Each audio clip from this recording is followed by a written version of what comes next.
In today's video, I'm going to teach you how to use Visual Studio Code on web.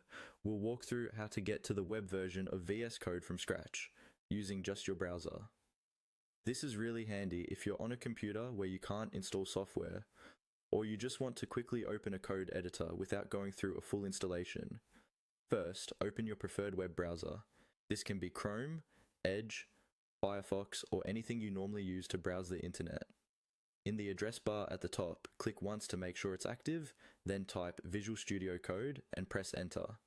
This will take you to a Google search results page for Visual Studio Code.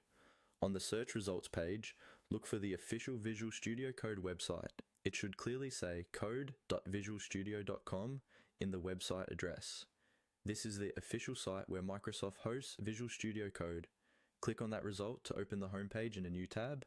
Once the Visual Studio Code site loads, take a moment to look around.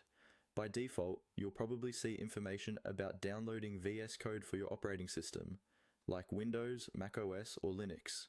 But for this video, we're interested in running VS Code directly in the browser without downloading anything. On the main page, look for an option or link labeled Web.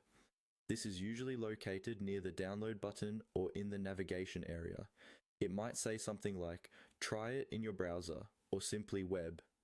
The key is that you're looking for the option that mentions using VS Code online, rather than installing it locally. When you find the web option, go ahead and click it. Your browser will open the web-based version of Visual Studio Code in a new page.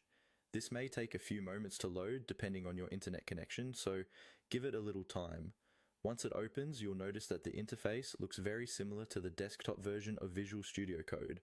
You'll see the sidebar on the left, the main editor area in the center, and various icons and menus you may already recognize. From here, you can start exploring, opening folders, editing files, or connecting to your projects, all from within